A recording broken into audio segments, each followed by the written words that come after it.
In 5, 4, 3. Welcome to the Dirty Sports Podcast.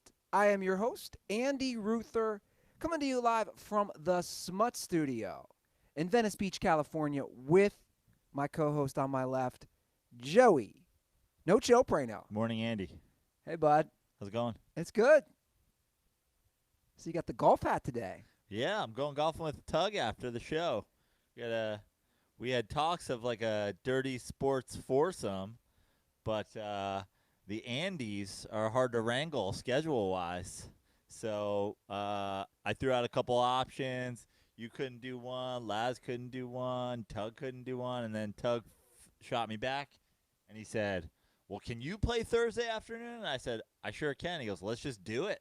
So I said, let's go. Well, why don't I, after the show, see, I'm supposed to have dinner tonight, but let me just see what time exactly. Well, I don't know if we'll be able to just show up at the course and add another person on, but we'll see.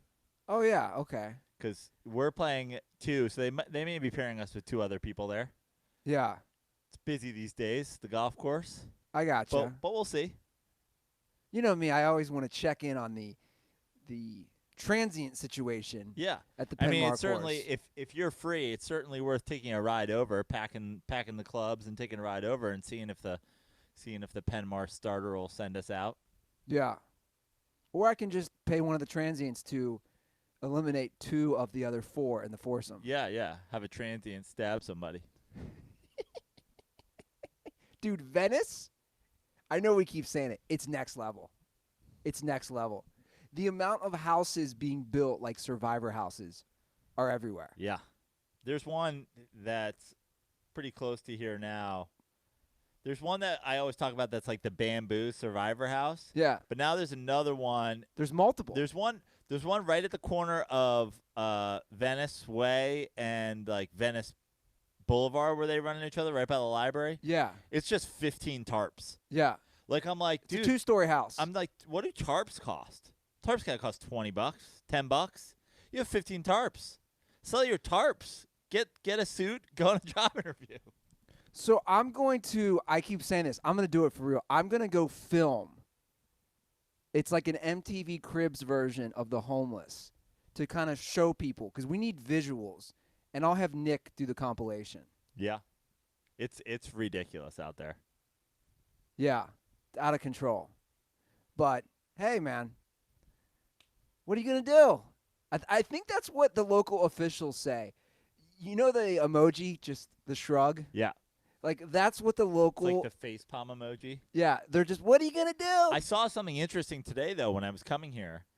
On, I guess it would be not Venice Way. What's the next one over from Venice Way?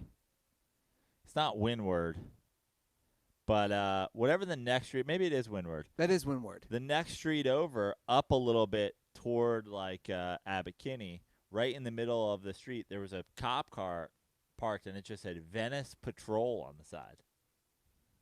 Like, I don't know if this is like a new special unit of guys who sit in the middle of a street where nothing's happening and do like Paw Patrol.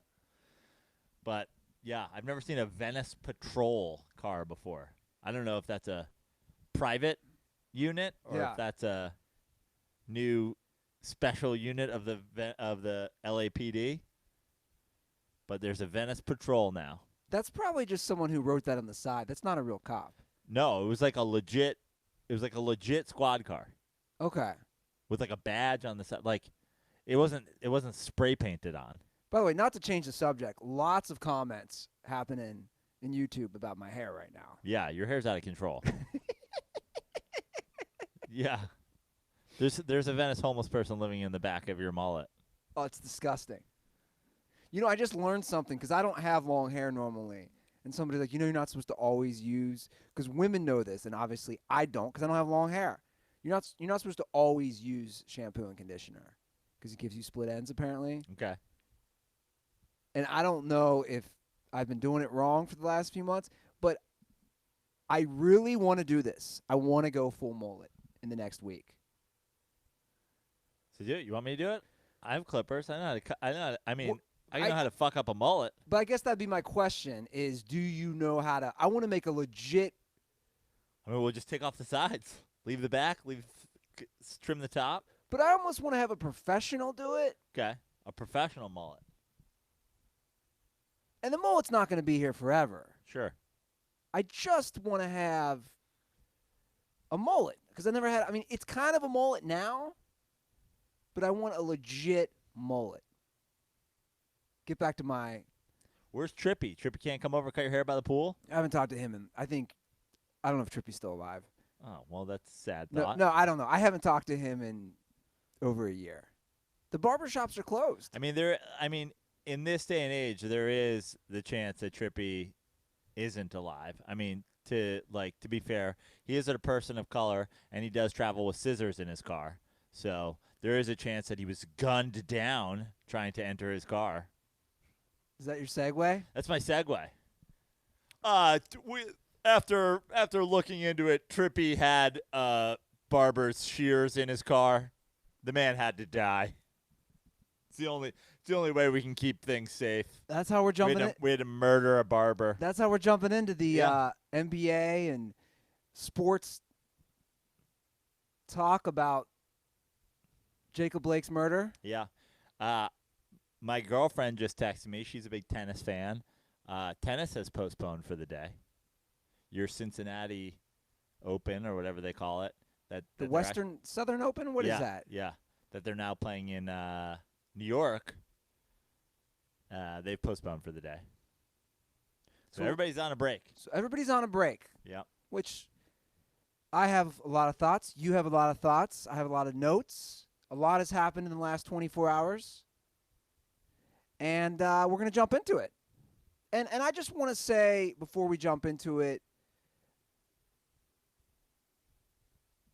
these are obviously issues where people are going to have strong opinions on, either way. But my only request for the listeners is that you just take time to think about things while we discuss it. If I can put in a request for everybody. So the NBA yesterday, I should say the Milwaukee Bucks, Joe, decided that they didn't want to play because of, and I apologize because I misspoke earlier. I said murder of Jacob Blake being shot 7 times in the back. Yeah. Paralyzed from the waist down, at least for now. Correct. Possibly forever.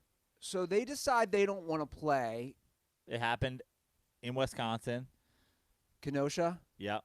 They're obviously Wisconsin's basketball team.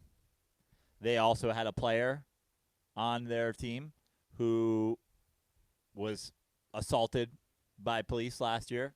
Which player was that? I forget the dude's name, sadly.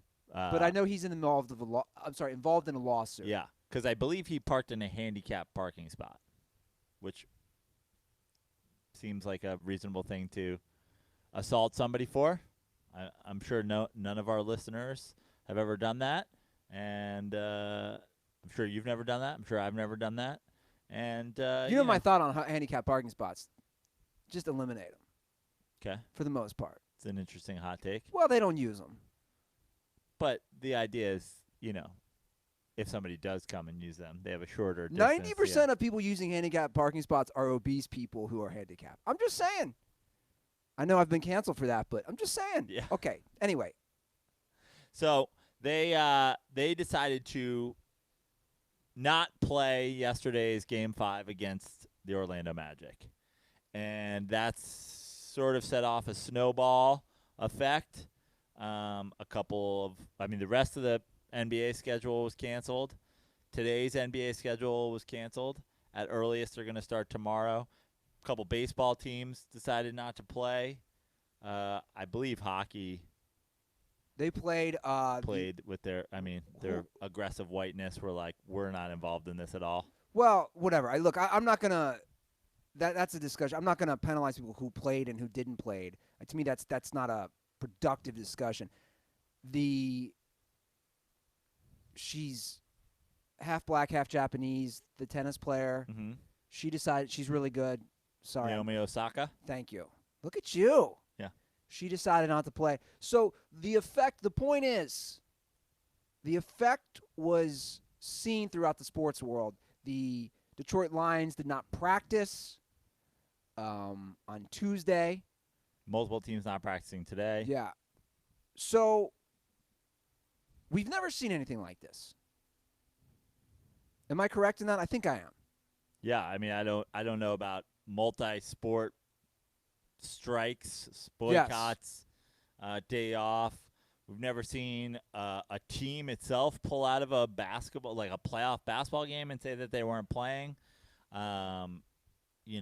We've seen individuals. We've seen people like Muhammad Ali give up boxing for years because protesting the Vietnam War. We've seen individuals do this. Like you said, we've not seen teams. And then the ripple effect, which I think is, look, I don't even want to talk about, before we get into the actual discussion, the ripple effect to me is so powerful.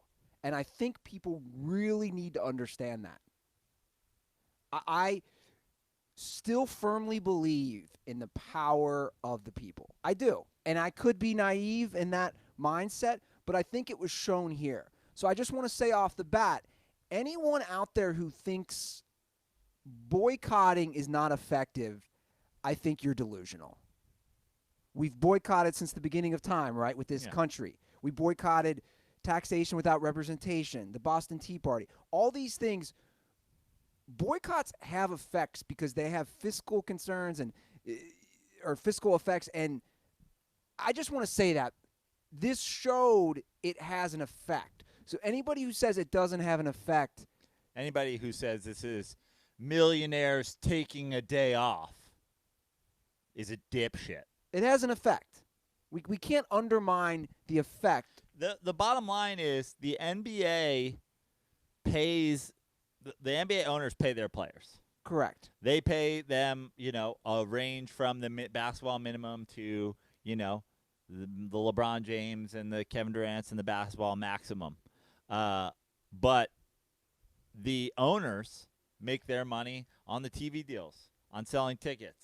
Obviously not selling tickets at this point, but on all the TV. So not playing the game has an effect on the owners. And threatening to not play the games at all has a serious effect on the owners and the players. And people are saying, what would this even do? What did yesterday do? What did this do? First of all, I think that there's two different issues here. I don't know if you caught any of the Dom Smith, who's on the Mets, who, first baseman and outfielder for the Mets. The dude was crying like a baby after the game. He is African American. He is the only person who kneeled during the anthem yesterday. He really was they played yesterday, and he was sobbing in a press conference after the game. So the idea that if the NBA comes back on Friday or if the NBA comes back on Saturday, then what was the point of this whole thing? Well, how about the point of this whole thing on a very base level is when 85% of your league is African Americans, how about giving them a day off whenever somebody gets shot in the back for God knows what reason? I think for me, it's really cool to see, like I said, to go back, the power that people have, that I think people are realizing it. And I just want to say this. It's not just pro athletes. Again, I believe you can really, if you effectively boycott things, and we'll get into that discussion about the NBA, about where they're headed, because we live in a day and age, Joe, you'd agree with this, I think, where everyone claims they're going to boycott something on Twitter or Instagram. I mean, that's what and they don't do it. That's what I said yesterday. A lot of people were really upset that the Bucks weren't playing, that I was told were done with the NBA months ago because they don't like the social justice message and because get woke, go broke. and blah, blah, blah, blah, blah. It's like, like I'll just call out people by name. Our boy on the show, and spoiler to our boy Alex Bresler, Alex, I unfollowed you. You're a fucking dipshit. All you do is criticize the NBA and LeBron James and Black Lives Matter and all this stuff and talk about your conservative views. And guess what? You constantly tweet about Nets basketball. Shut the fuck up. Boycott or don't. Have the balls to be like these players and fucking you say all this shit is Marxist garbage? Then stop fucking watching and stop tweeting about it. Your Nets got swept because they fucking suck, and you know about it because you watched. Because you don't stand for shit. You're going to boycott. LeBron James is a hypocrite. LeBron James gets fucked by China. Blah, blah, blah. All your bullshit logic. And you watched every single Nets basketball game. Because you stand for nothing. Well, look, I don't want to do. Let's try to steer clear from personal attacks here. I'll personally attack fucking everybody. But Joe, this is my point. Hypocrisies do exist. Look, I have a lot of notes on this because I thought I get frustrated as well with hypocrisies, and I've been open about that within the NBA with people like LeBron James, and that's where it gets to me to the boycott, though.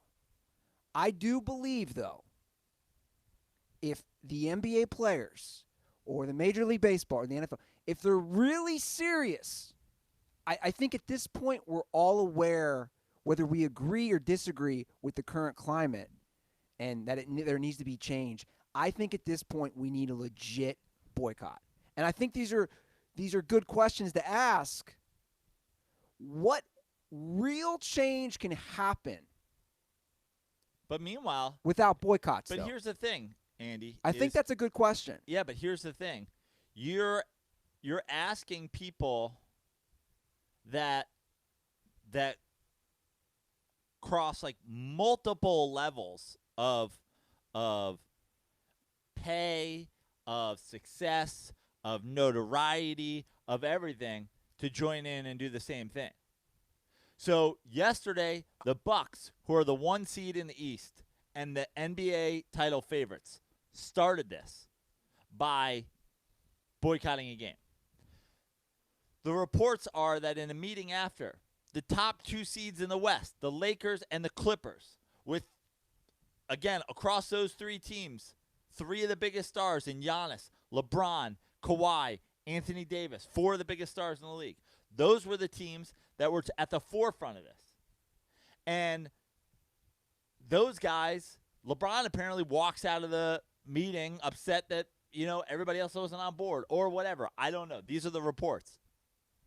But Alex Caruso may or may not have a job in the NBA based on what he does in this playoffs for this Lakers team with guys out, with Avery Bradley opting out, with Rondo hurt. This makes or breaks his NBA career. And I'm not bringing him up because he's white. I'm bringing him up because he's probably a minimum. He's a borderline player. Yeah, he's a borderline player. So, yes, I 100% agree with you that boycotts can work. But how do you ask everybody to be on the same page? LeBron James, go to your Brentwood mansion and take your $200 million in your contract and be fine. And Alex Caruso and every other borderline guy. I agree. Look, there's no disagreement Trey there. Burke may or may not play next year because of what he's been able to do in this playoffs. I 100% agree, and I know it's complicated, and I know it's not easy. But my opinion, and it's just my opinion, at this point, is that they have the Black Lives Matter on the court. They have the social justice banners on the back of their jerseys. My point is, if you want significant change for anything in this country, we need to make hard, difficult decisions. And I just think at this point, you have 1 foot in the water. We saw the effect. And by the way, again, I'm not saying they have to do this. I'm just saying what I think would cause real change. You have 1 foot in the water. You took yesterday off.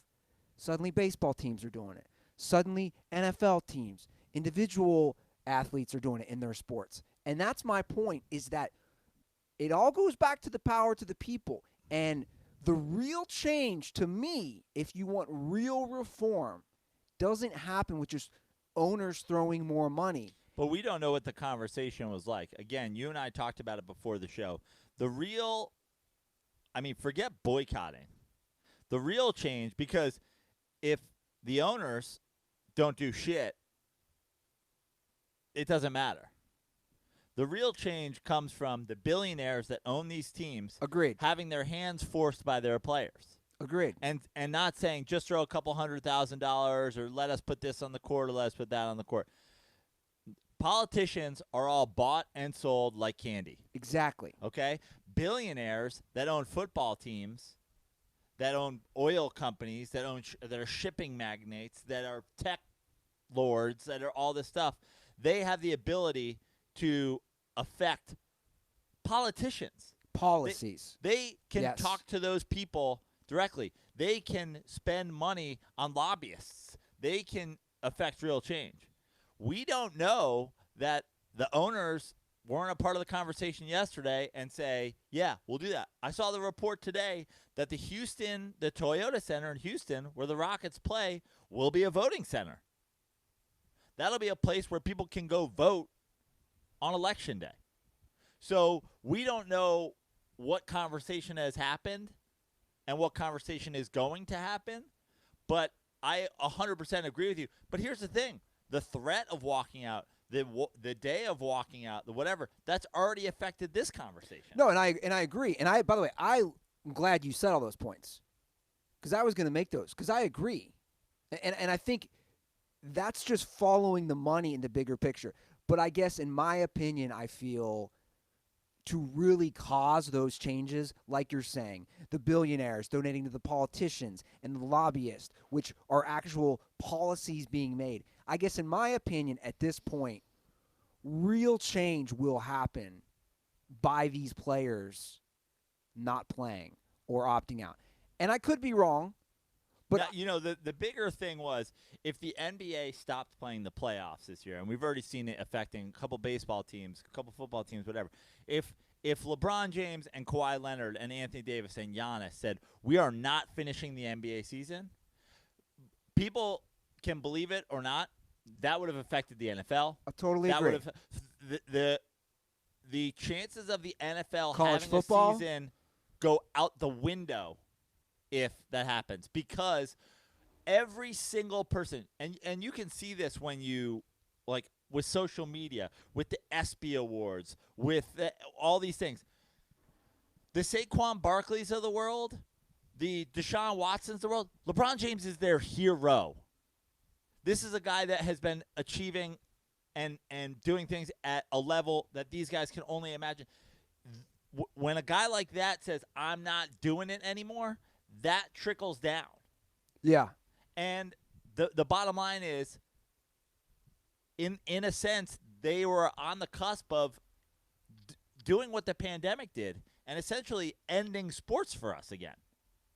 Which, exactly. And that's my point of all this. You were on the cusp, and I'm not saying it's easy. And by the way, I would never tell anybody what to do. I just want to make that clear. I'm not telling NBA players to play, not to play, because the Alex Caruso example is perfect. Because I don't want to tell someone's livelihood what they should and shouldn't do. All I'm saying is, I think for real change, like you said, if the NBA doesn't play, it's going to be really hard for the NFL stars to play. And then we're having legitimate, real change, I think, happen in the country, because you see this everywhere. You're going to need the money to be affected. And these are billions of dollars with billionaire owners. And how is the money, I guess my point watching it play out, and we don't know yet, is continuing the season, what kind of change does that really do? That's all I'm saying. Well, we'll find out. And I think, the idea that you're going to affect all the owners equally or simultaneously isn't reasonable Sure. as well. You're right. I mean, look at the NFL. The NFL is a punchline at this point. Roger Goodell sitting down saying we should have listened to Colin Kaepernick earlier. Everybody, essentially 4 years ago yesterday was the day that Colin Kaepernick kneeled. And now everybody's going, we really should have. We really should have. It's like you didn't. He never changed what he said he was kneeling for. You were just too fucking ignorant to listen to him. Roger Goodell is smart enough to understand the words that Colin Kaepernick said. And then he blackballed him from a league. He colluded with owners to make sure that they didn't fucking sign him. He took him to fucking court over it.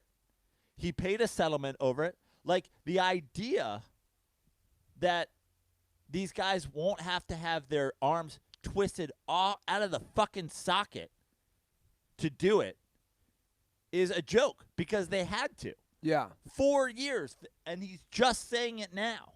Well, obviously, those words, to me, and you can change as a person, you can change your opinions. I think those words, I agree, to me they're meaningless. We'll never know if he's actually changed. I don't think he has, Roger Goodell, his viewpoints. I think what he's realized is that the tide is turning. Sure. And the vocal minority that was writing letters and saying that they were boycott, the NBA has shown that you can do all the social justice you want, and it really isn't going to affect your bottom line. And anybody who thinks, ratings are down, guys, they're showing NBA playoff games at 10:30 a.m. West Coast time. Guess what? Ratings for primetime games are up. Look, I don't even care about that stuff. But that's the only thing owners care about is making money. I think there's a lot of reasons ratings are down. But I will say this about all the social justice formats and platforms with sports. And we might disagree on this. I do think there is, and I talked yesterday with Tug Coker about this. Shout out to Tug. I do think there is a significant number of people, and it's definitely going to be white people, who have fatigue, who aren't racist, who aren't saying shut up and dribble, but they just, it goes back to that old Bill Burr bit from like 2014 of they just want to watch sports to escape COVID, to escape, you know what I'm saying? So great. So cancel a national anthem. Don't have the U.S. flag on anything. Don't do anything. No, but hold on. Let me finish my point. My point is I think there is fatigue. I'm just saying I think there are a lot of people out there. Yeah, but that's me, Andy. I know, but hold on. Listen to me. After 2001, that's me. After 2001, after 9/11, we got to do the national anthem. We got to do God Bless America. We got to do all this fucking shit. Every fucking inning of a baseball game. We got to do This Land Is My Land. Sure. We got to do Born in the USA. We got to do Neil Diamond's America. We got to do Simon & Garfunkel's America. Leave me the fuck alone. But you started it. You started it. The fucking faux patriot bullshit with playing the national anthem at baseball games during World War I. You fucking started it. Well, hold on. And now it's coming back to bite you in the ass, and you don't like it? Fuck off. You're making it more of a political thing. No, it is a political thing, Andy. This all started 4 years ago with Colin Kaepernick kneeling during the national anthem. Correct or not correct? In sports. And the national anthem started because the U.S. government and the fucking military-industrial complex wanted to get sports fans all rah, rah, rah for America by playing the national anthem before baseball games. Why? It doesn't have motherfucking shit to do with anything. So you started it, and now it turns around and bites you in the ass, and you don't like it? Well, you are the ones that opened Pandora's box. Leave the fucking song at home, and this never would have been a fucking thing. So you're saying none of the social issues is a thing if there's no national anthem. No, the social issues are a thing. But this is all leaked over to sports athletes using their platform for attention to affect change because every single fucking one of these people got the idea from Colin Kaepernick, who kneeled during the national anthem 4 years ago, and that's the whole thing. Fists up during the national anthem at the Olympics. 1968. Muhammad Ali not fighting because he had to go to the draft. The military trying to force the heavyweight champion of the world to enlist in the army. Yeah. And you have made this and hold on. about the fucking flag and about his, and now it's turned around and it's bit you in the ass, and you don't like it? Tough shit. I just want to say this, and I saw a comment on YouTube. When I say fatigue from it, and that's why I said white people, because I'm sure black people are like, hey, we have fatigue from getting shot in the back. And that's all my notes, and I wanted to say that. I'm not disagreeing. I'm just saying from that perspective is that there are people out there who think that way. That cool. Cry, you triggered snowflake cuck, right? Isn't that you soy boy fatigue? Oh, is the soy pissy but pants soy boy? You're not listening to what I'm saying. I'm saying there are people out there who have no problem with people having opinions, but it's no different. But the court triggers them. It's no different than, again, this goes back to, we all need to watch. The point of like Bill Burr's bit was, I don't put on baseball games to be reminded of cancer. Do you see what I'm saying? That's all I'm saying. I'm not taking a side in this. I'm just saying these are the opinions of those people. Just like the opinions of someone of color would say, yeah, man, we have fatigue from getting shot in the back. Yeah, I don't put on baseball games to think about bombs bursting in the air while we're at war. So let's start with the very, very, very, very, very, very, very, very, very first 80-year-old political message that we instituted in sports. Lose the fucking national anthem before sporting events. Once and for fucking all. The end. Start there. Until you start there, the second, the third, the fourth, the fifth, the sixth, the seventh, the eighth, the 20th, the 200th political message that has been a part of sports, we're not going to talk about. Start with the first one. Take your political shit out of sports, and then we'll have a conversation about the rest of them. So you think and I'm not even saying I disagree. I'm saying if you want to have a conversation about it, start with one. Start with the first one. Yeah. Where it all began. I don't give a shit about your stupid song. The poem sucks. The song sucks. Everybody you have singing at the fucking thing suck. They suck. You get the budget ass. You get some fucking army guy who also fucking sang a cappella. It sucks. Well, I don't think the song sucks. I think it's a beautiful song. I think it's garbage. Yeah.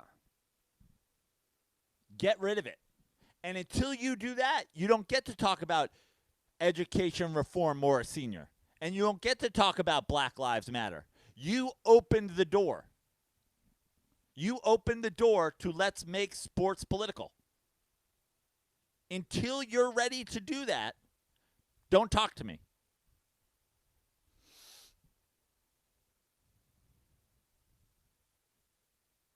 You worked up today. It's like, we talk all the time about the hypocrisy.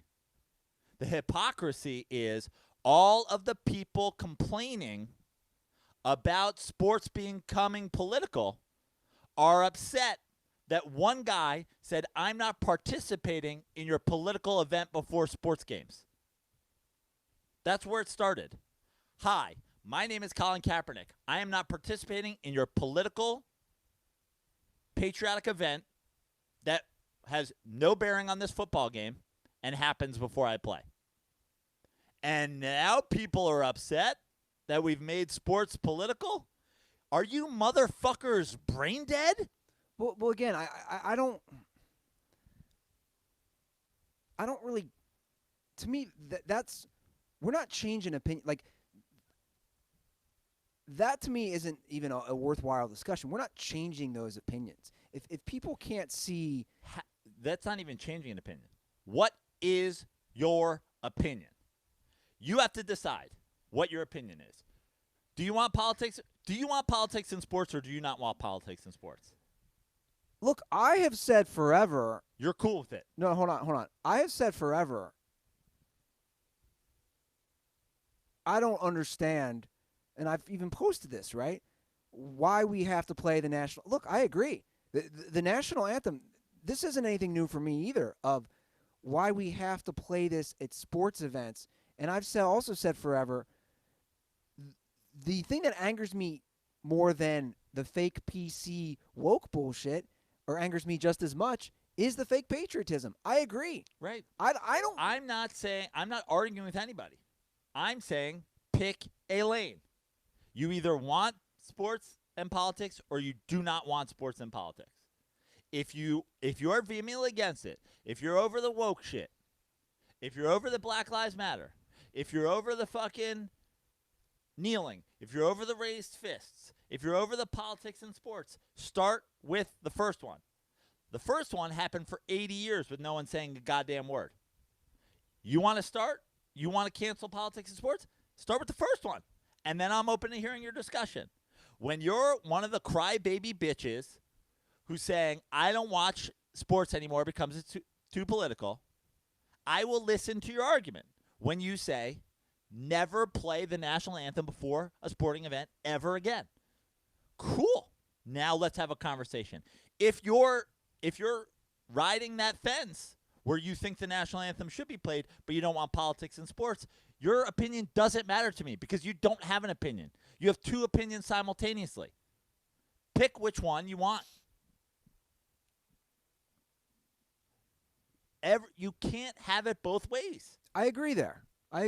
You can't have it both ways. And I think that is the underlying problem that we have in the political sphere in America right now. That's the problem, is we only want to agree when it fits our agenda. And I think that's the problem. And you're seeing this now. And you even see that, though, within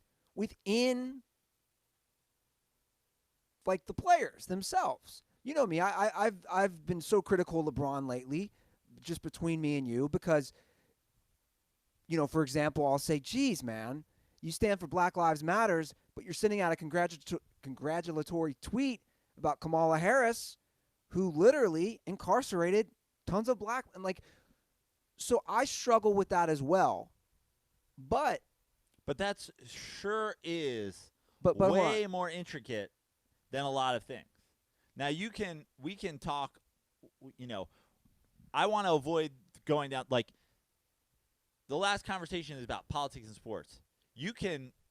We could go deep into like America's infatuation with warmongering corporate assholes on both sides, and how people vote for the lesser of two evils and all that shit. I've openly said on the show, I am not voting for either of these accused rapists.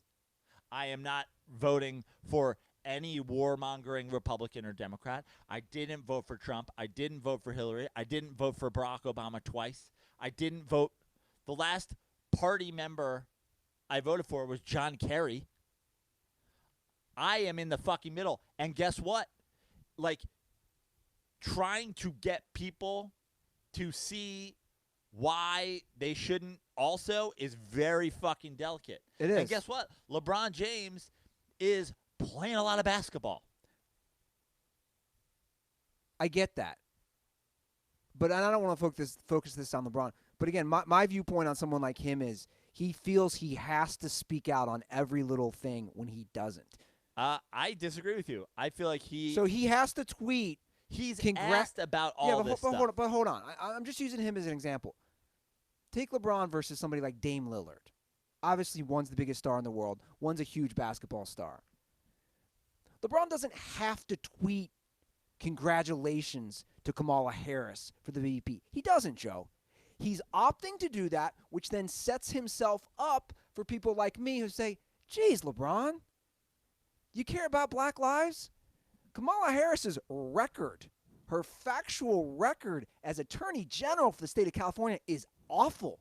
She was incarcerating mostly people of color for marijuana. Yeah, but let me ask you something. But hold on. Before you go down that path, let me ask you something. He doesn't have to tweet that. But what if he thinks he does because our entire political system is based on Florida and Ohio voting one way? And LeBron James is from Ohio and played for the Cavs, brought 3 championships to Miami, 2 championships to Miami, and he's going the lesser of 2 evils.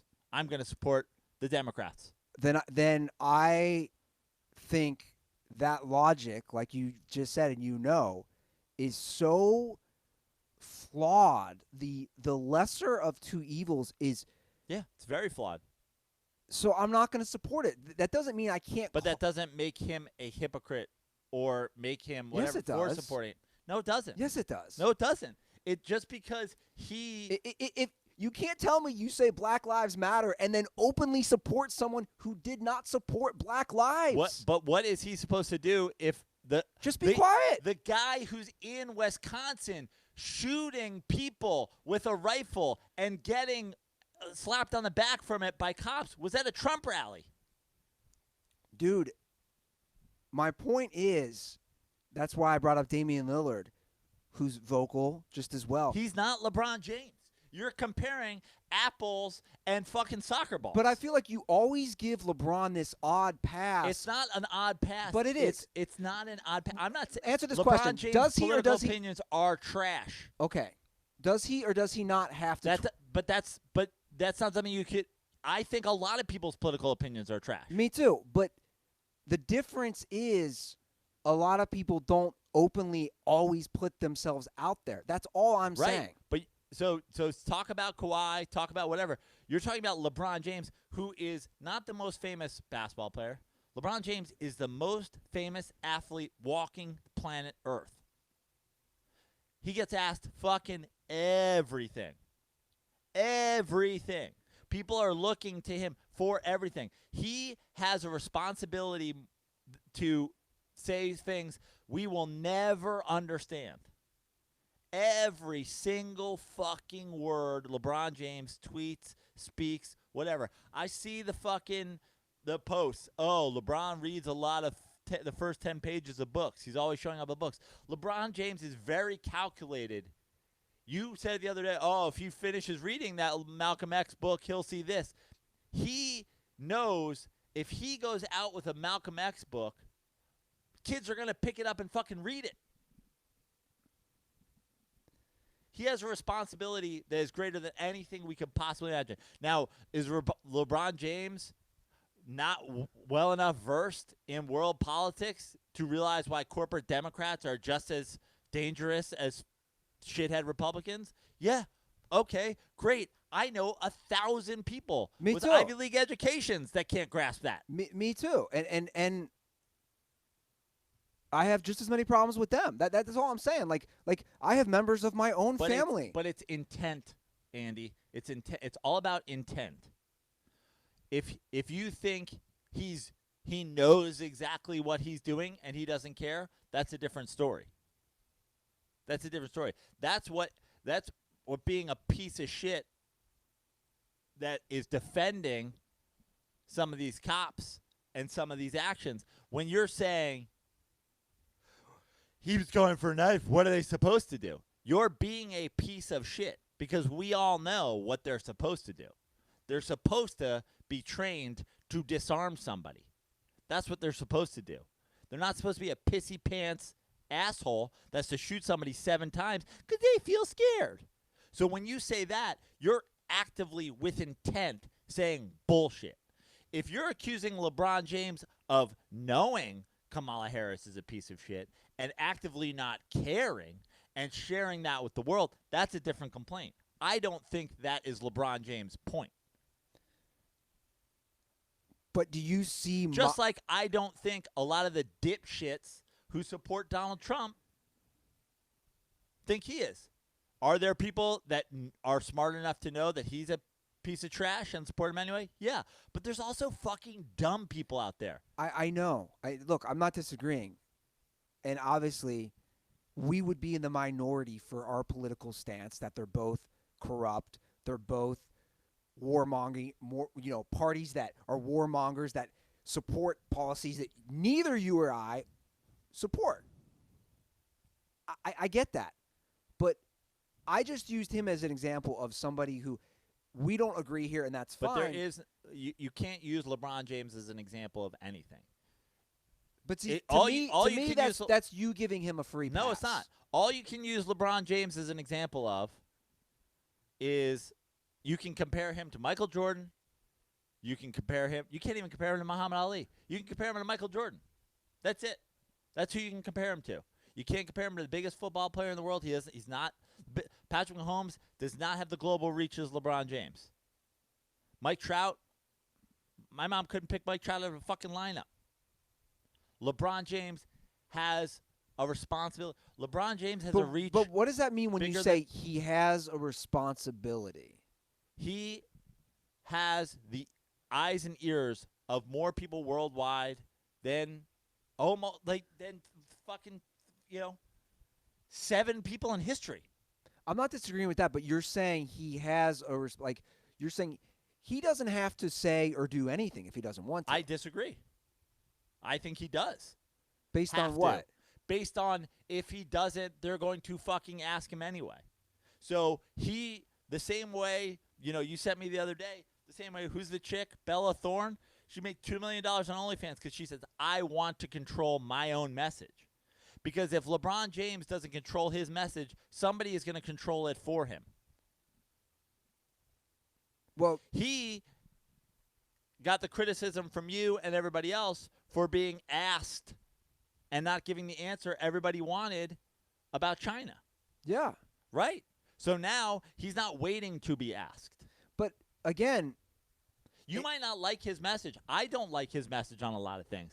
But the difference is hold on. It's not that I don't. Again, I'm just calling out what I view hypocrisies. But it's interesting you bring up Jordan. I know it's a different time. There was no social media.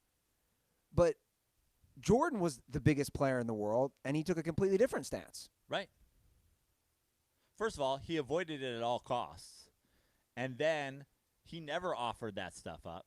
He never went out of his way to say it. And then when he got put at gunpoint and he said it, he basically said, I only care about money.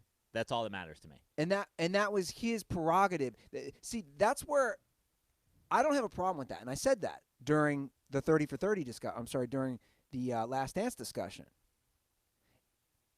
If Jordan wanted to stay out of politics, I'm never going to fault an athlete, a politician, a musician, whatever. Like, if they don't want to get into it, that's their prerogative. But he did get into it, essentially. I don't judge Jordan for not getting into it. I just judge him on money over everything. Okay, we get it. You care about money. That's fine. You don't want to affect your brand. LeBron James could do that too, but LeBron James isn't doing that. But my response is that doesn't make Jordan, in my opinion, it doesn't make him a bad person. If it was happening today, it would make him a bad person. I don't agree. I don't agree. To be in the NBA today with everything that's going on and to say I only care about making shoe money. I don't agree with that, actually. Okay. But you do. But LeBron James is an asshole because the people who make shoes in China are all slaves and whatever, and yet literally the Jordan brand is the thing that started the mass Nike slave China, the whole thing. And by the way, I also don't have a problem with people having their opinions. Does that make sense? Right. I don't have a problem either way. You can spout off your opinion all you want. None of that bothers me. Or you can be silent. None of that bothers me. I think us trying to put... But you're saying what it bothers you is when they have an opinion you don't like. What it bothers me is what I view as certain hypocrisies. No different. LeBron is no different than any other politician or any friend, any family member. Where I see easy holes in arguments or people you support where you're like, oh, you're going to go down the lesser of two evils. And my argument again would be, well, dude, we haven't. Well, welcome to the vast minority. It is the vast minority. But again, I think that could change. So, well, guess what? I have a feeling LeBron James hasn't ever eaten mushrooms. And maybe he fucking should. And maybe he'll figure it out. And honestly, I know a lot of dipshits out there who think that cops should be able to shoot somebody when they get scared and poop their pants a little bit, that they should be able to shoot people. Those people also haven't fucking eaten mushrooms. There's a lot of ways to get enlightened. Mushrooms is a really good start for all of our listeners. But you can't criticize somebody for not being enlightened. You can criticize somebody for having hate in their heart. I don't know if I fully understand that. You're saying it doesn't take enlightenment to know black people should not get shot by cops because cops are scared. This isn't a political issue. That's why you're an asshole if you're arguing that they should. Well, that's again. I think. Well, that's a different issue, right? So I'm saying you're saying I shouldn't critique people for not educating themselves on things that I would deem takes a 10-minute research on certain things and say, wow, there's holes to your argument. It's you know what I'm saying? But forget the holes to the argument. Going to the point of, I mean, again, this is becoming politics, but going to the point of our whole country is going to continue to burn to the ground until people realize that red versus blue is a dog and pony show propped up by people that are really fucking pulling the strings with all the money. That's like, guys, that's something that so few people are fucking wrapping their brain around, that if more people did do it, yeah, the whole country would be a better place. Yeah. But asking people to, like, talk to your fucking friends about that. Talk to your family about that. Talk to people about the amount of people that have the ability to conceptualize that is very fucking small. It's very small at this point. But I think the system, and you're right, we are getting deep into. But let's go. I think the system has allowed it. Let's go broader, because the NBA and sports in general was on the verge of collapse, having nothing to do about any of this.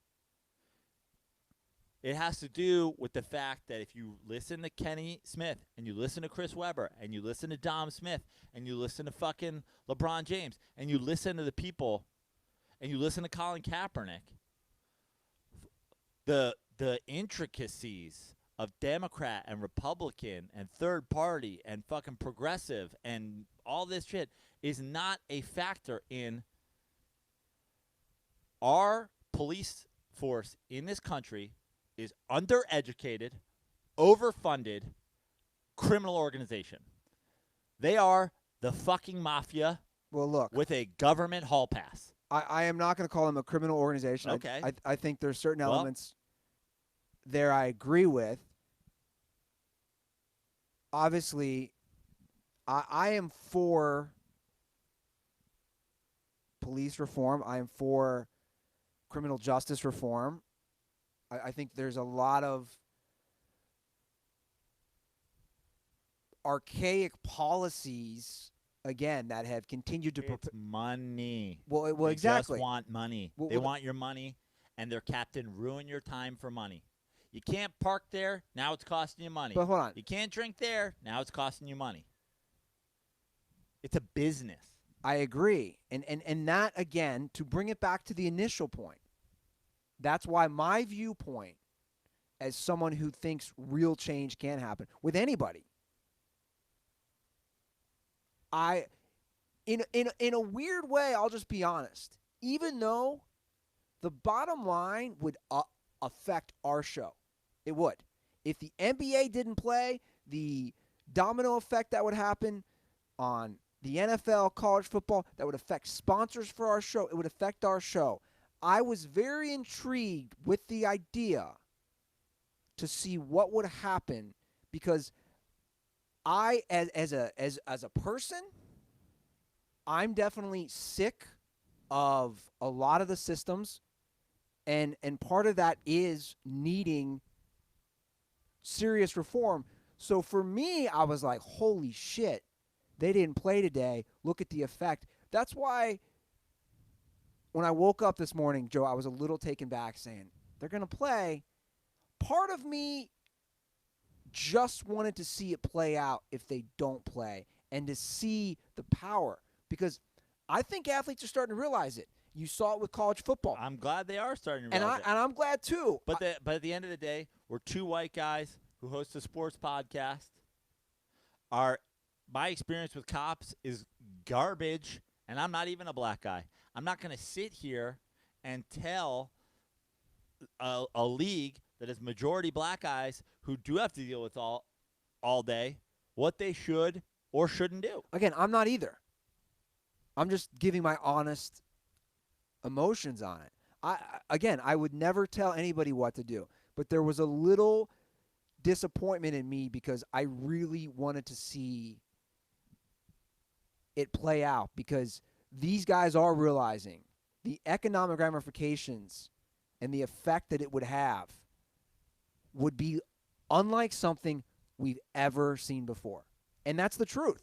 If the NBA doesn't play, if the NFL doesn't play, the effect that would have, and sometimes, and you've said this, and I like this, sometimes things, it might cause more division, and sometimes things have to get have to get worse before they get better. It's always darkest before the dawn. I've said that before, and again, look, we go back to the situation that we're in politically.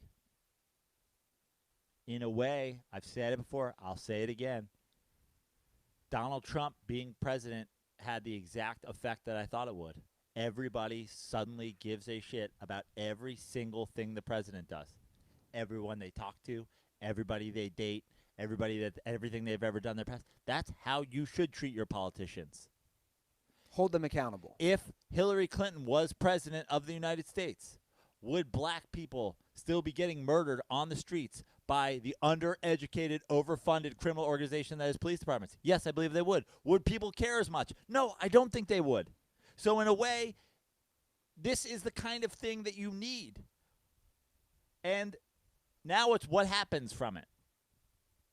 The United States of America, is the New York Knicks. We are bottomed out. We are a fucking lottery team for a fucking while now.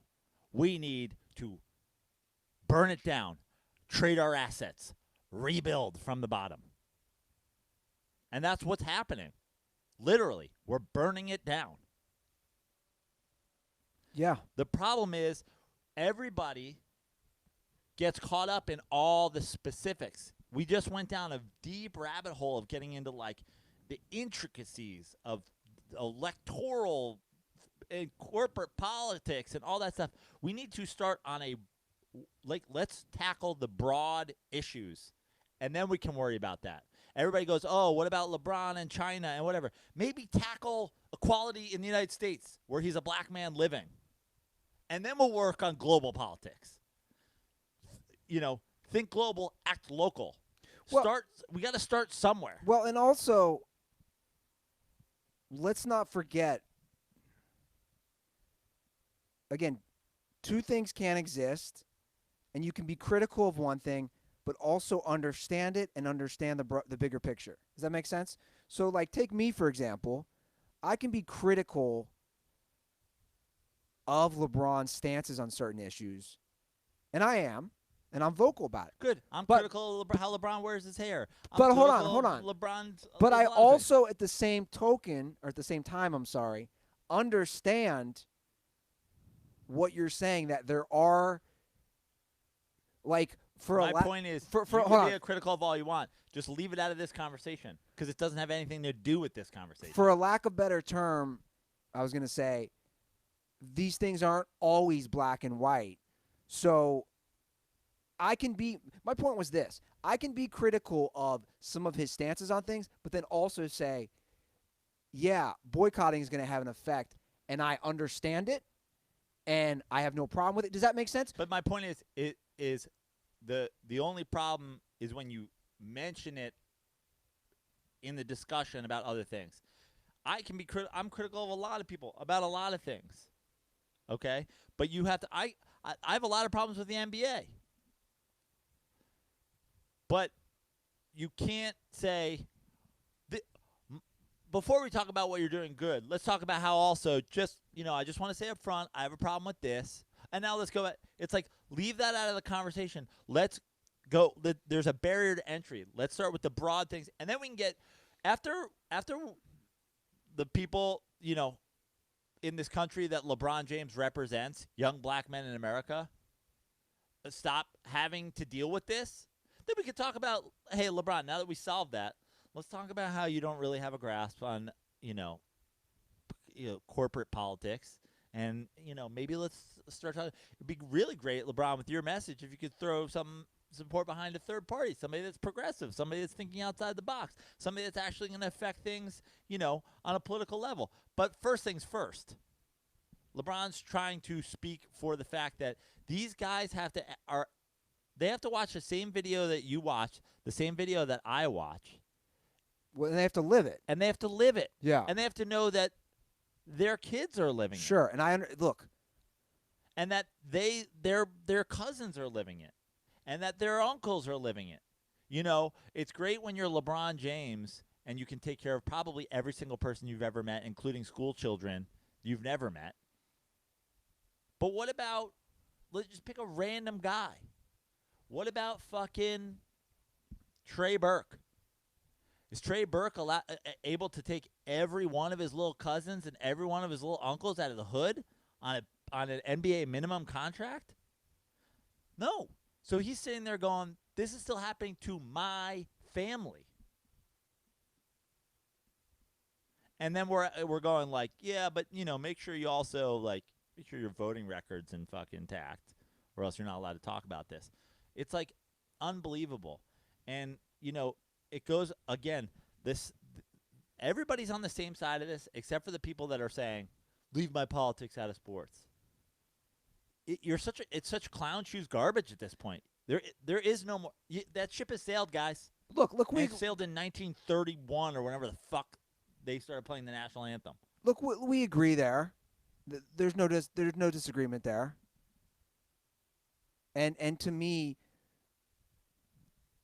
I don't know if it's 100% when you think political, but when I do see the Stand Up to Cancer and the breast cancer one, to me, that is politics in sports. I just want to say. All that stuff to me is I agree with your sentiments of we can either have these outside sports things in sports or we don't, but we can't pick and choose. I agree with that, and I think that's a good point, and it's a valid point, and I think people should really take that sentiment and think about it for a minute. Now, there could be people who say, I don't think, and I'll ask you this right now. What would you say to the people who say the national anthem to me is not political? That's your opinion, and I wholeheartedly disagree with you. I don't know what football, baseball, basketball, hockey, or tennis have to do with the Constitution of the United States. It's competition. It's sport. Tug and I are going to play golf after the show. No one's going to make us salute the national anthem before we play. And no one's doing it to the other golfers who all tee off at the PGA Tour. And no one's... This is a song about a war.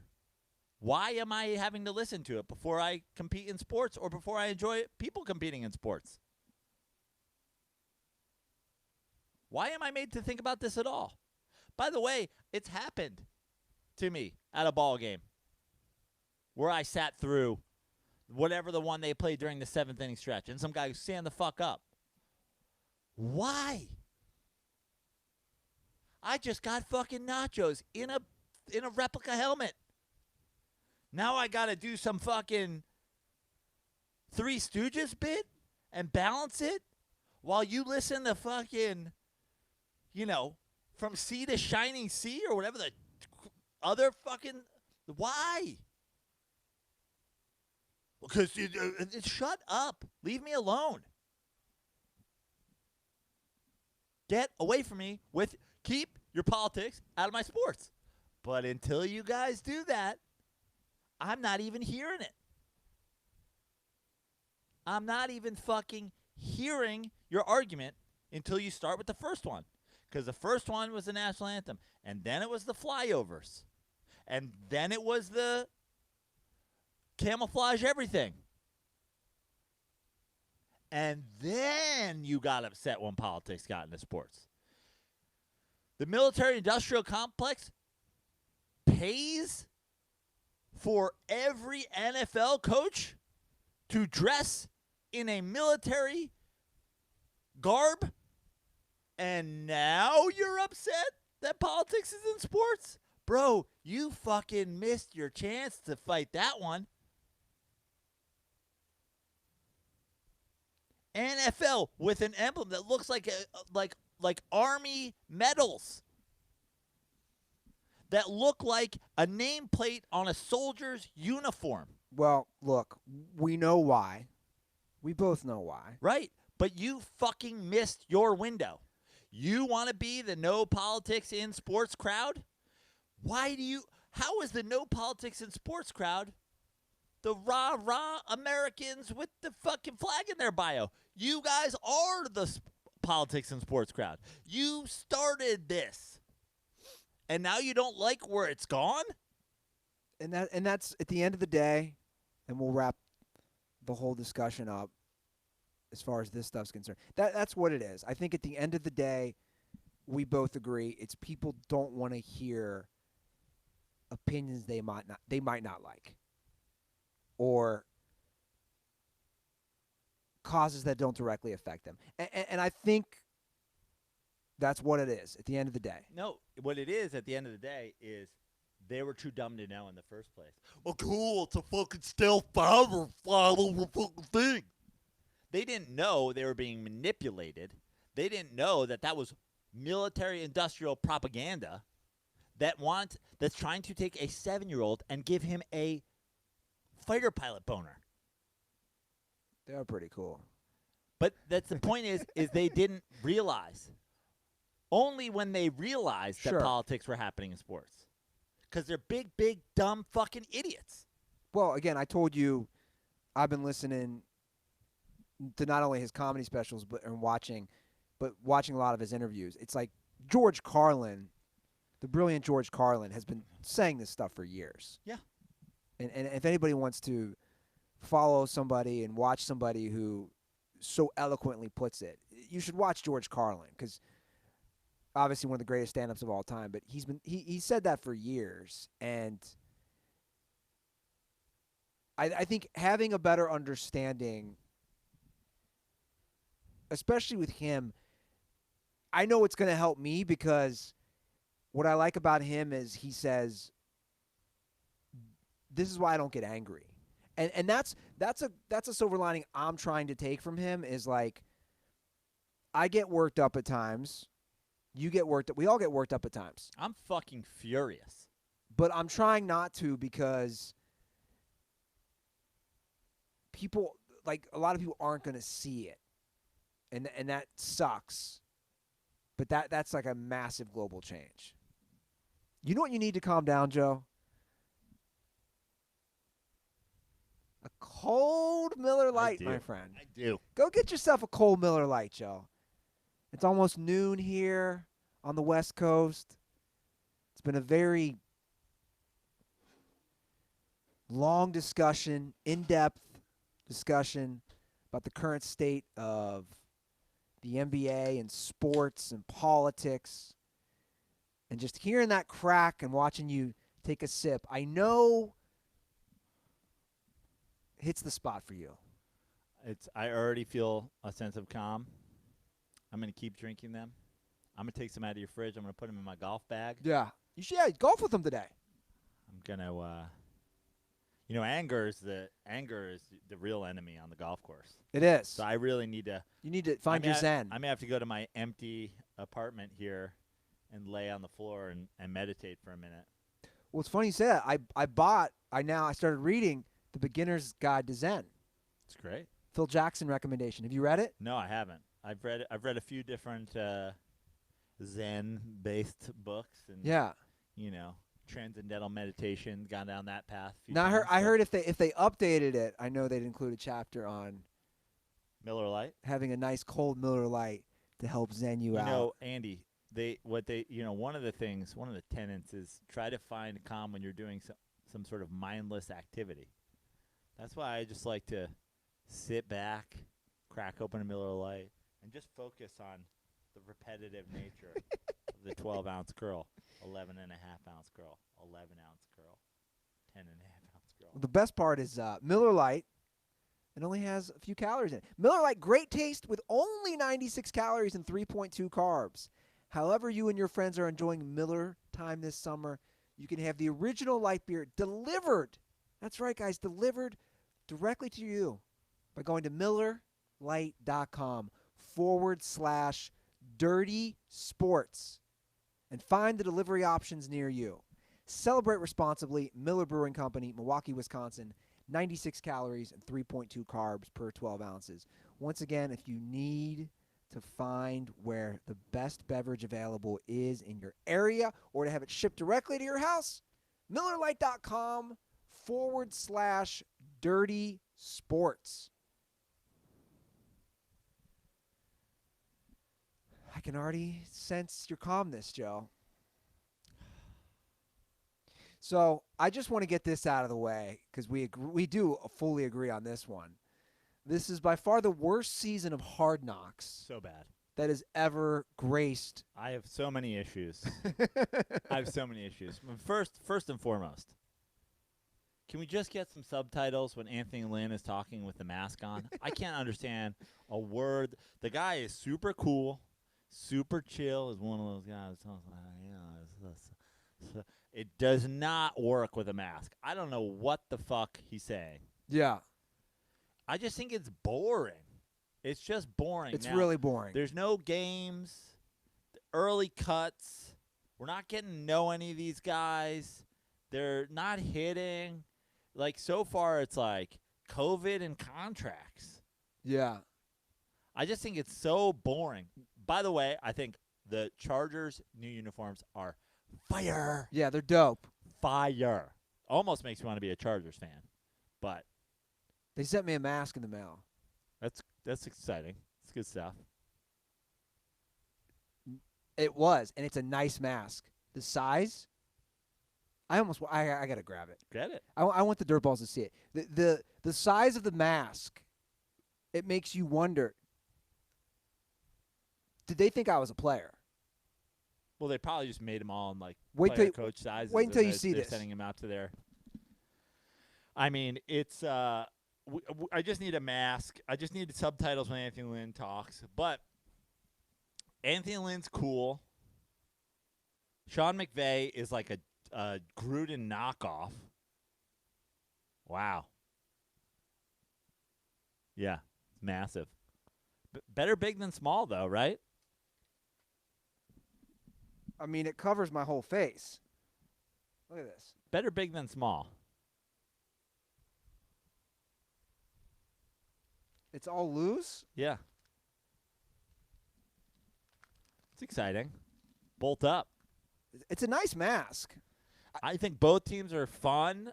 I like guys on both teams, but like so far, it's really COVID and contracts. I mean, what aspect of the show has been interesting so far? None of it. And the rookie for the rookie linebacker for the Rams, Yeah. One of the biggest dorks of all time, right? he's a less cool Phillip Rivers. You notice he doesn't swear? Yeah. He says fudging. Yeah. And he's Brett Favre's, like, his dad was Brett Favre's best man.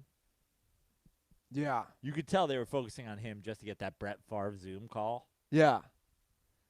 But the guy's a dork. Total dork. Yeah. Total dork. Definitely. The cringe of him talking to his teammates was very similar to me to Jameis. Oh, yeah. Where you're like, man, they hate you. I watch him, and I think he definitely has sex with the lights off. Like, the lights can never be on. I'm not sure he's not a virgin. Gee golly, gosh darn it. I mean, The stadium looks cool, though. stadium looks dope. I will say, as Stadium's so close to us, by the way. it's so close to us, and It's closer to me now, which I know we'll teasing other things on the rundown. as I forgot about that. Don't push it. Oh, you can't push it. As someone who had Charger season tickets, and obviously there's not going to be fans there this year. I would assume no. Seeing that stadium, though, I was like, wow. Yeah. It's awesome. That would have been a fun stadium to go to games at. Looks baller. Yeah. Looks baller. Although I was also looking like, man, my seats were high up. Dude, remember we sat in basically the last row of the Jerry Dome. It was kind of like that's kind of where my seats are. They're up there. I had the best time. I will say that was awesome It was awesome. because we had 50-yard line too. Yeah. My seats are like 45. Yeah. So they're right there. Yeah. But like, what's interesting about McVay seems just like a Gruden 2.0. Sounds like him. He talks does. like him. He does. What can you name something in the season of Hard Knocks that stood out to you as particularly interesting? No. In fact, there's been 3 episodes. I have struggled to get through the last 2. Yeah, I'm not interested.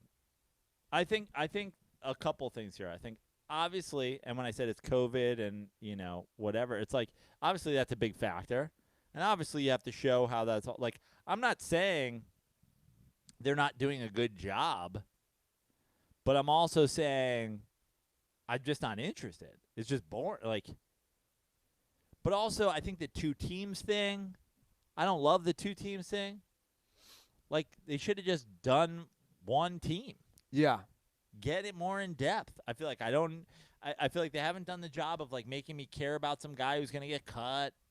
Well, I think they were handicapped because of COVID. Obviously, no preseason games. They have to wait to hit.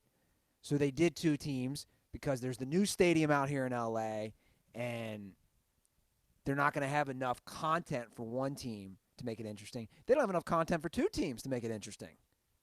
But they have Leo Schreiber to. He's so good. Yeah, he's so good. He's such. I was joking with my girlfriend when we were watching it, where he'll say the most non-interesting sentence, but he makes it. He's like, the Chargers, now that they're in Los Angeles, are wearing cleats, and they'll show some guy tying up his cleats. You're like, yeah. Yeah, half the stuff he says is nothing. His voice. They give him these lines that all end on it's and then hit that last word, but the last word means nothing. His and voice. yet you still yeah. care. Oh, he's so great at voiceover. Yeah. I mean, he's amazing.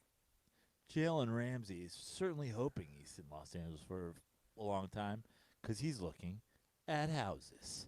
Oh, and another thing I want to add, those Rams jerseys are god awful. Yeah. I mean, awful.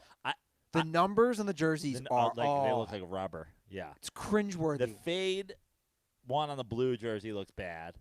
The rubbery look on the only thing I do like about the Rams, I like the color of the white uniforms. It looks like a off-whitish, like a whitish gray. I kind of like that. I don't hate the new helmets. I don't hate them. You're right. But I don't like the numbering and the look of the jerseys. Besides the color of those white ones. Meanwhile, the Chargers uniforms are fire. Yeah, the Chargers are great and the Rams with the are numbers awful. on the helmet, under the bolt, with the thicker, retro, outline. The Chargers shit is fire flames. Yeah. You're right. Well, Joe, I think I should stop delaying the inevitable. We have a big announcement. It's not an easy announcement for me, to be honest. I have decided, as you know, to move back to Cincinnati.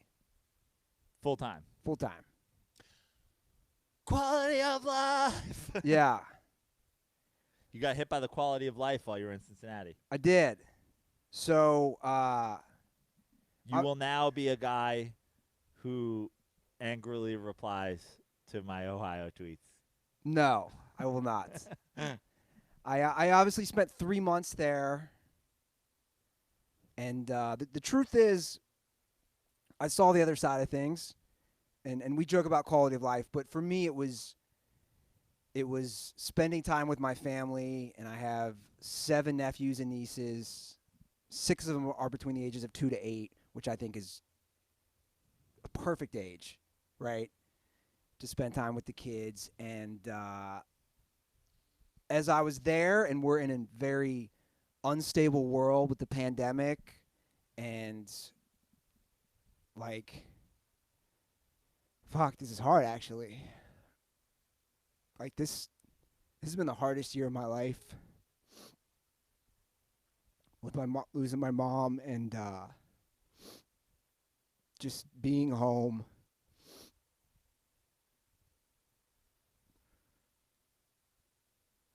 It just changed everything for me, and like I love this show so much.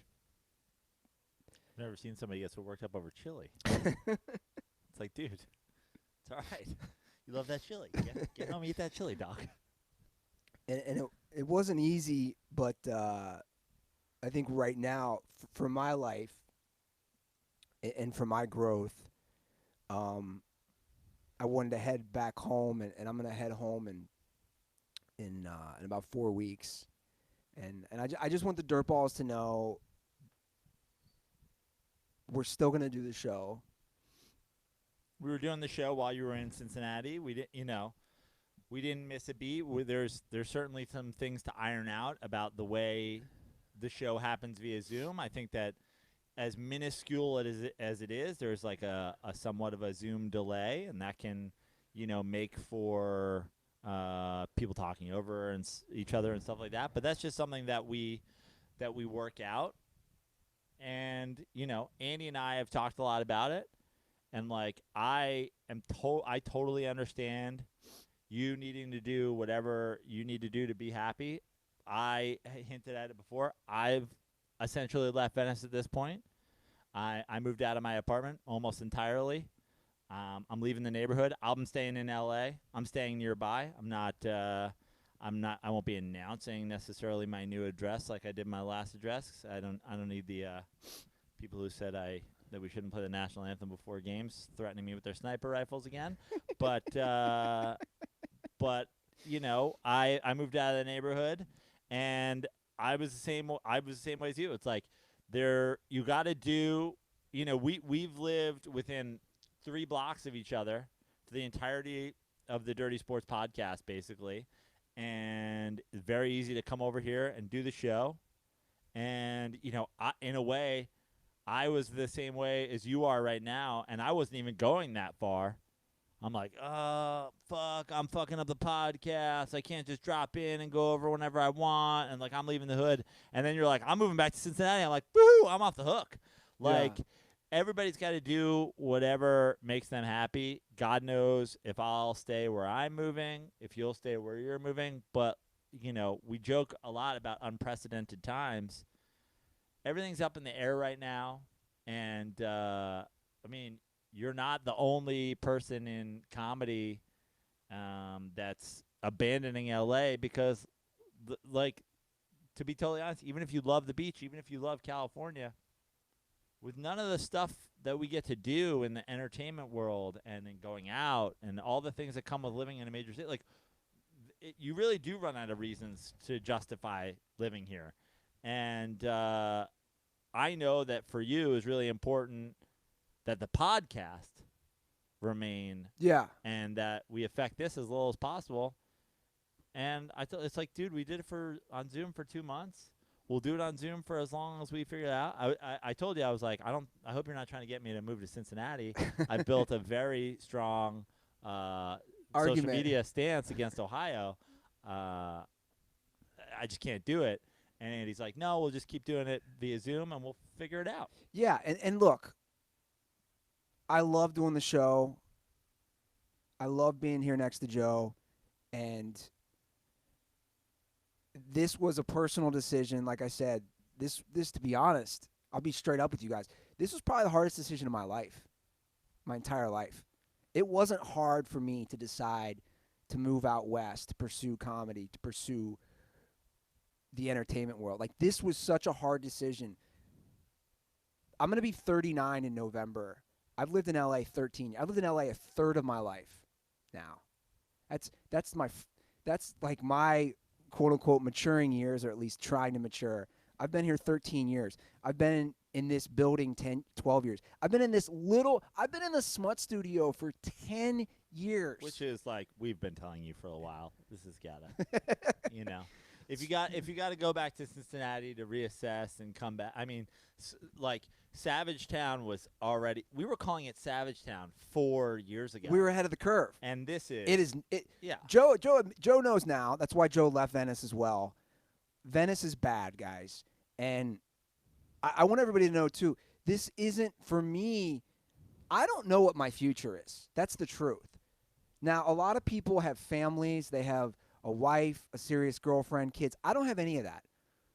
So I don't know what my long-term goal is. I don't have one, to be honest. Like, I shouldn't say goal, plan. I don't have a plan for myself individually to say, hey, I'm going to Cincinnati forever. It might be 6 months. It might be a year. I've looked everywhere. And, you know, you talked about reading your Zen book, and one thing that comes up a lot, if you go down the Buddhism train, if you go down the Zen train, if you go down the meditation train at all, one of the major tenets of that I have always held with me is happiness is the path, not the destination. Too many people in life are working toward trying to be happy. I'm going to be happy. I'm going to be happy. You have to be happy, and then you're just going to grow. Yeah. And so the idea of you saying, like, I don't know what the plan is, you don't have to have a plan. No, none of you fucking people need to have a plan. Just be happy, and then your plans will work itself out. And this is what you need to do to be happy. Go be around your family while everybody's going through this. Be around your family while the kids are growing up, all that stuff. Do you, dog? Yeah, and you're right. And that's what it was for me, just being home, and especially with my dad and everything. And like this has been obviously the hardest year of my life, and for a lot of our lives, for the record, because, I mean, this COVID thing has sucked. So that's kind of why I made that choice. But the truth is, you know, it was hard because of how much I love Dirty Sports and love doing this show with you, and, you know, the joy that brings me. But again, we're going to continue, because I want to continue to have that joy to do the show. And Dent bomb.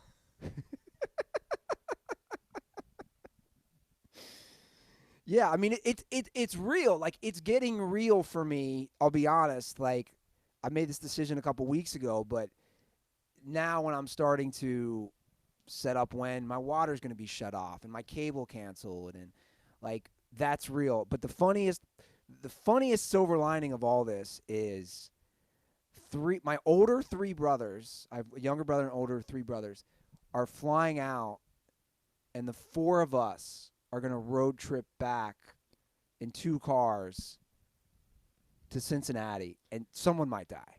So Mark is the only one not attending. Mark has to work. He's a dentist. The older three. It just seems crazy to me. I'm not trying to roast Mark here, but it just seems crazy to me. Like 4 out of 5. 4 out of 5. Yeah. What's Mark? Mark's got to call in a day off. LeBron James and the Milwaukee Bucks are skipping the NBA playoffs.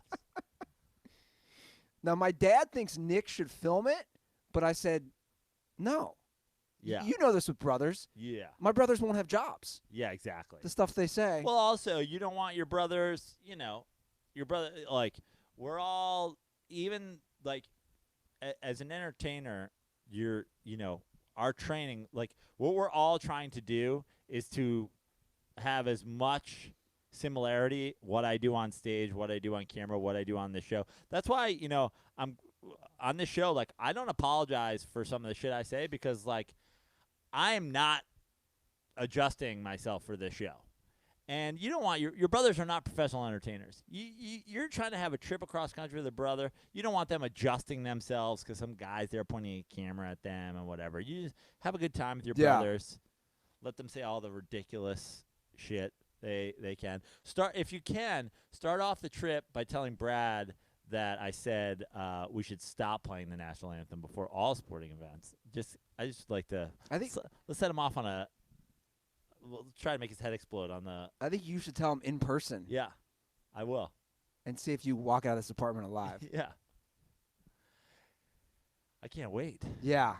So that's the plan. Then we got Andy's room at the new compound. There's an Andy's room. So anytime you're back in Los Angeles, there's a second room for Andy. There's Andy's clubhouse. Oh, in your new spot. Yeah, I filled the closet with cans of chili. Well, and vice versa. Yeah. You can come stay. You're always more than I can welcome. Always occupy Walt Street. You can occupy Wall Street. We have more than enough room. We could plant some tomatoes in the garden, which the squirrels have apparently just ravaged since I left. The minute I left, my dad's like, the squirrels were out of control. Yeah. But yeah, we're going to do the show. And, I mean, look, guys, Joe keeps saying it, but he's right. Like, unprecedented times. I mean, we're talking on the verge of just players stopping playing a whole season. This is the year of anything is possible. Yeah. So, yeah, I wanted to just get that out of the way. And just don't move to Middle America and then put an American flag in your bio. Start tweeting all kinds of nonsense. We've lost too many good people this year. I think I'll keep my perspective. Hopefully. You're gonna be there. You're gonna be back 2 weeks, and you're gonna be like, Ohio State's gotta play football. What's Ohio without football? There's rumors that I might even run for Congress as an independent. Wow. There's rumors in Ohio. Like, I'm back. Screw the Republicans. Screw the Democrats. I'm starting a campaign out of my dad's basement. I like it. And then having him tell me I'm an idiot. The Dent Party. Make America dented. Again. Make America dented again. Do you want to get to some calls? Do we want to get to... Did you see that, by the way? Mike Pence ended his thing last night, Make America Great Again. I was like, is this motherfucker stuttering? I can proudly say, Joe, I have not watched not a second, of neither the Republican nor the Democratic convention. I didn't watch very much of any of them live. I've seen a lot of the memes, like the crazy lady yelling. Oh, Guilfoyle? Yeah. Who used to be married to Gav? I mean, I saw those. Yeah. But yesterday, put on the TV, basketball is supposed to be on, and it's not. I was like, all right, I guess I'll check in. And it was Mike Pence's mayonnaise ass fucking talk about boring. Hard Knocks is like fucking, watching a world war compared to Mike Pence giving a speech. Yeah. I will be happy to be in Ohio when the election happens. Will you? Yes. Why? Because I think there's going to be chaos in our country regardless of who wins. Well, you're going to be in one of the two places that gets to decide it because of our trash-ass electoral system. Yeah, but I'll be enjoying that in the little white privileged suburban bubble. Yeah. Well, when you go out to Buffalo Wild Wings or whatever, let me know how many coal workers come in there. I know the fight is on to get the coal workers on everybody's side in Ohio. That's more of a southeastern Ohio. Yeah. Yeah. Like 11 coal workers left in the world. But I am serious. Bring back coal. I am serious though, man. I'm going to feel more you're in a much better guarded place where you've now moved to as well. Yeah. I would not, I'm being serious. I would not feel safe in Venice no matter the outcome of the election. I mean, here's the thing. I've never felt unsafe here. Not during the riots, during the protests, not during anything. For me, it's not. But honestly, it's just about like, again, and I've said it before. I'm a love-based anarchist. This let it burn, let it burn. So like for me, like if I can be in my own little bubble the same way and just watch it burn on TV, it's fine. We got to burn it down, build it back up. You're leaving. I've left the neighborhood. You're leaving the state. We're just gonna keep upping the level. Next, I'll leave the country whenever we're allowed to leave the country again. I'm not even allowed to go to New York to visit my family yet because Barbados, man. yeah. I'm trying to sneak around the wall, around the 3 miles of wall that have been built, and get down to Mexico before they put up the rest. Yeah? Yeah. Oh, I've looked into Australia. I want to live. I've looked into New Zealand. I want to live in Mexico, just south of the border, in view of the unfinished wall. I think that would be really fun. Are they still building the wall? Yeah, sure. I have fatigue. I do. I was texting my buddy that my buddy's Canadian. He's Canadian and American. I have legit fatigue I mean, if Trump better start building that Canadian wall. from America. Yeah, before universal health care makes its way down here. That'd be a nightmare. Yeah. I'm just like, man, living on an island sounds really nice right now. Live in the middle of nowhere. I'm like fully on board with that shit. Who knows, Joe? Hate to say I told you so. Yeah, you can do it. I don't care. You can do the I told you so. Do you want to listen to any calls? Sure, let's do it. I got shit to do. I got a tea time with Tug at 2:20. You know, if I'm over there by 2, Okay. get a little pre-round warm-up in. Then let's do, why don't we do this? Why don't we bang out 3 calls? Love it. We have a cut cam question. I think we addressed this earlier. Is it another call from the Indy 500? No, I got to erase that. This is a cut cam question, which I think we've addressed, but we can readdress it. By the way, Dan, with the Indy 500 call, he clarified what he meant in one of our DMs, right? Yeah, I saw it. And that was, should your streak be alive of attending consecutive Indy 500s if you went and you were outside? And I say, of course. Yeah. They canceled, if a game gets rained out, Yeah. Cal Ripken still had the streak, man. Sure.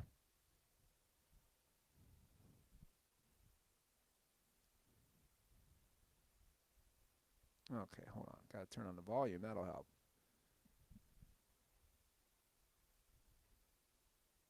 Out here in Iowa. Had a question. I was thinking about this lately. I wanted to know y'all's opinion. So, obviously, no fans at sporting events right now, but that'll be coming back hopefully soon. So I was wondering, thinking back to the infamous cuck cams. So I was thinking of 2 specific situations I don't think you folks have discussed before. So the first is, here in Iowa, we obviously don't have any professional big league teams. So when you go to a minor league game, you'll see people wearing like their Cubs jerseys, their Cardinals jerseys. So I want to know your opinion on that, if that qualifies. And then also, what if someone goes to a sporting event but wears a gear or a jersey from a team in the same city? So like Joe, if you saw a guy wearing a Giants jersey at a Mets game, would that fall under the same umbrella? Personally, I think both of those are uber lame, one of the lamest things I've ever heard, but I don't think it's at the same level of lame as wearing a Dodgers jersey to a Yankees Red Sox game. But want to know y'all's opinion. Appreciate the show. You guys are killing it. Just keep doing what you're doing. Stay dirty. Because we've addressed this, right, Prano? Yeah. Well, I don't think either of those necessarily qualify as cuck cam. No. If you're in the city, if you're in L.A. at a Dodgers game wearing a Lakers jersey, Yeah. like, Here's a couple of things. I don't have a problem with that. For his first question, the minor league thing is like, first things first, where the gear of the team that it's an affiliate for is obviously totally appropriate, right? Like if we go to Amarillo again, I can wear my brown Padres hat, I'm saying this, I'm rooting for the future Padres. So certainly I don't know if this Iowa, if it's a Cardinals affiliate or I think it's a Cubs. Cubs affiliate or whatever. But if they're playing the Cardinals affiliate, sure, wear one of those. You know, wearing a Mets jersey to a Cardinals affiliate game, that's a little reckless. I mean, and again, I'm a baseball hat. Like, I think you could wear a Mets hat, Yeah. To wherever. But, like, whatever. As for the other one, this is something people in New York do a lot. A lot of times when, like, let's say it's a, one team's in the playoffs, right? You get, like, it's February or January, and the Giants are in the playoffs. You'll see a lot of Giants jerseys at Knicks games. Like, I don't mind the crosstown support. Sure. But at the same time, it's like, or if you're wearing like a Lakers jersey to a Dodgers game because you're outside, you're in the sun, get that, get that sleeveless vibe. Okay. Like, would I wear a Mets jersey to a Giants game? Probably not, unless it was like October and the Mets were in the playoffs, Mets were in the World Series or something, maybe. Otherwise, like, obviously you could wear a hat. Hats to me are like not – hats are like whatever. Yeah. Yeah, I agree. Like, if it's the same city. Yeah. Like I went to – But even like – let's even talk about like if I was at a Giants-Patriots game and some guy just happens to be there in like a Philadelphia Phillies hat, I'm like, okay, whatever. That's the hat he owns. You know what I mean? Like, I'm not like – now, if he came in a fucking Randall Cunningham jersey, I'm like, bro, you're in the wrong stadium. Well, yeah, it's like I went to a Cincinnati UCLA football game.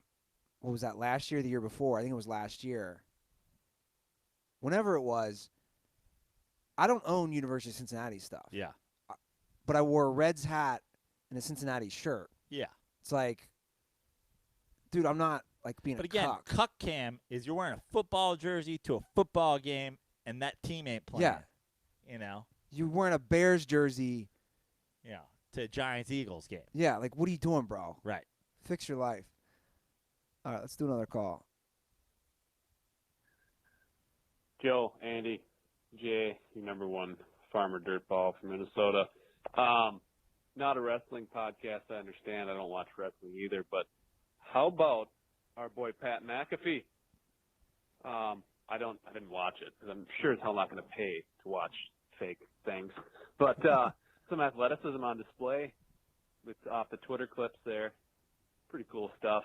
I don't like it, though, how he sucked us all in on his show. I don't know if you paid attention to that. But just wondering when Andy's going to make his WWE debut as the Dog Man from Cincinnati. Condoms for the way Andy says, dog. Stay dirty, boys. Dog. Dog? Dog? Why are you sounding it out? Dog? Dog? Dog. And you say it. Dog? Dog? Dog? Dog? No, I said dog. It's my dog. That's an accent thing. First of all, I do want to give credits to wrestlers. Dude, they're athletes. I don't care what people say. Dude, you're jumping off the ropes. You're doing, like, McAfee's an athlete. Well, he was actually a professional athlete. That's what I'm saying. Like, don't get lost in this, he was a punter bullshit. These guys are all athletes. I don't think you have to be an athlete to be a wrestler, but, like, they are. Most of them are. Most of them are athletes. Yeah.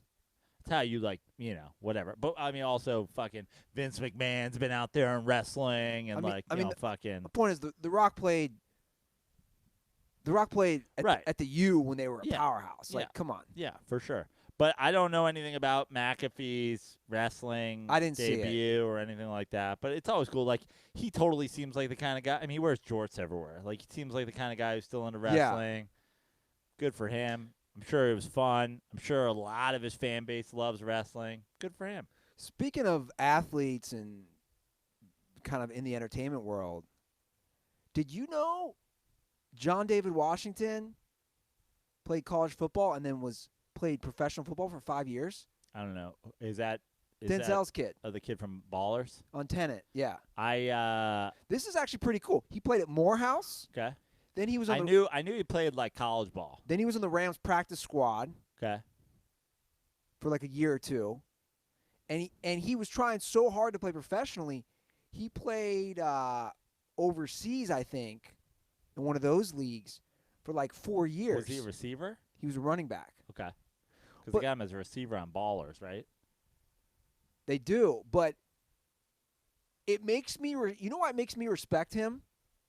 Why? Because he's Denzel Washington's kid.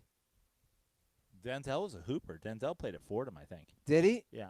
But my point is, he grew up with, like, let's be honest, money, fame, his dad. He had no problem being the practice squad guy and then playing. Sure. My point is, I think that says a lot about him as a person, that he was like, he didn't give up on his dream, and like he went to like Europe or the Canadian Football League, wherever it was. I think it's easier to give up when you already have money and those things and you were born into that versus just grinding it out. Anyway, I thought that was cool. I didn't know that. I didn't know he did the whole practice squad thing. Yeah, like he was on the Rams. Yeah. It makes me, I'm going to see, because of learning that stupid fact, I'm like, yo, I want to see Tenet. I now. mean, It's Christopher Nolan, yeah, too. I was going to say. I'll watch Chris Nolan, film an infomercial. All right, one last call. Dirty Sports, what's happening, guys? This is Luke from Cincinnati. I'm just calling with a question, maybe like a little filler topic. So I'm watching Twitch.tv the other night, and I was watching, because UFC 4 just dropped, so I was watching some of the fighters stream the game, and I was watching Sugar Shane O'Malley. And he said that he's never been like a huge striker. He learned all of his moves from the game itself. So he'd go into the game, he'd play, he'd throw kicks and all that stuff, and then he'd try and incorporate that into his own fighting style. Do you think that there's any players out there that'll play like NBA 2K or FIFA or whatever their sport is, and then they do something crazy and try to intricate it, try to put it into their game? Let me know what you guys think. Stay dirty, boys. I think this is a no-brainer at this point. I think they do. Yeah, at this point, I mean, we talked about it a couple weeks ago. The NFL players, the yearly freak out over their Madden scores and shit like that.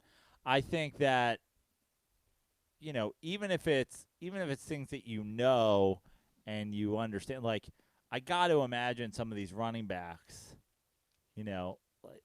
using the juke or using the spin that they trained to use, that they know how to use, but they go, oh, it worked in that situation. I could use it in a game like that. Like, to me, it's a no-brainer at this point, especially all these kids growing up on video games, never in their lives not having a video game. Sure. I mean, we're from the generation. You're a little bit younger than me, so you probably had Nintendo about as early as you can remember, right?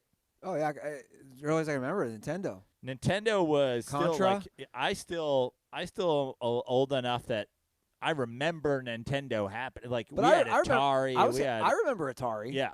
Like, it was, but there was a lot of I mean, even Nintendo, like, it's not the realism. So, like, getting to the point where you can realistically go, like, oh, this. I can assure you also some of these quarterbacks, they've got a play they like to pull out of their bag that they fucking decided was great because they use it on Madden all the time. 100%. Like, for sure. Yeah, definitely. And it works both ways. I'm pretty sure Spider 2Y Banana is now in every Madden. Like, It is. Yeah. Hotline is 310-359-8365. Drop us a call. Shout out to Luke from Cincinnati. Maybe I'll run for mayor. Yeah. I just want to tell you, there's only one move from a video game that I instituted into my actual sporting life. I stole it from NBA Jam. During my high school days, I would just do the wild elbow swing. That's a good move. The wild elbow swing, knocking guys over. I will say I do miss I did enjoy playing NBA Jam when Nick was here. We'll have to both get Maybe you can, out of our Dirty Sports Thus Fund, just buy us matching consoles. We should start playing Twitch online. Oh, God. How am I setting that up with my dad? It hasn't really set in that I'm moving in with my soon-to-be 77-year-old dad. How long do you think that will? I mean, is that your long-term plan? You're just gonna like For now. be I with mean, Walt? I mean, it's not a long-term plan, no. Yeah. It's like, That's the part of your that's the part of your move that I'm worried about. Just before you know it, you're just like, the air's too damn low. Fucking, I like it hotter. you think I'm going to turn into my dad? Yeah. You're Well, gonna be well, staring down the block. Well, the truth I'm be is, like, what are you doing, Andy? You're like, sorry, lost track of time. I was staring down the block. the truth is, I already share. My dad makes me laugh so much because I share a lot of elements of him. I mock him for the staring and all that. Dude, I do the same thing outside my window. Yeah, I'm aware. That's what I'm saying. So, like, I can mock my dad, but I'm him. A lot of my sense of humor is him. Dude, if you saw old pictures, I look more like my dad than any brother in my family.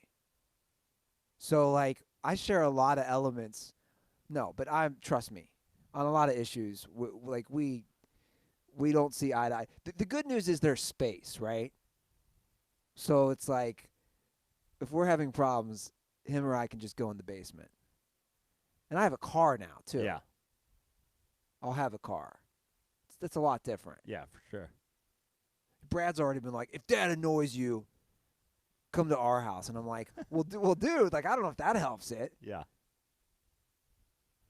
It's gonna be interesting. Yeah, it'll be interesting. But I'll make it work. I mean, who knows, right? I say, oh, I can't handle this. I'm moving back.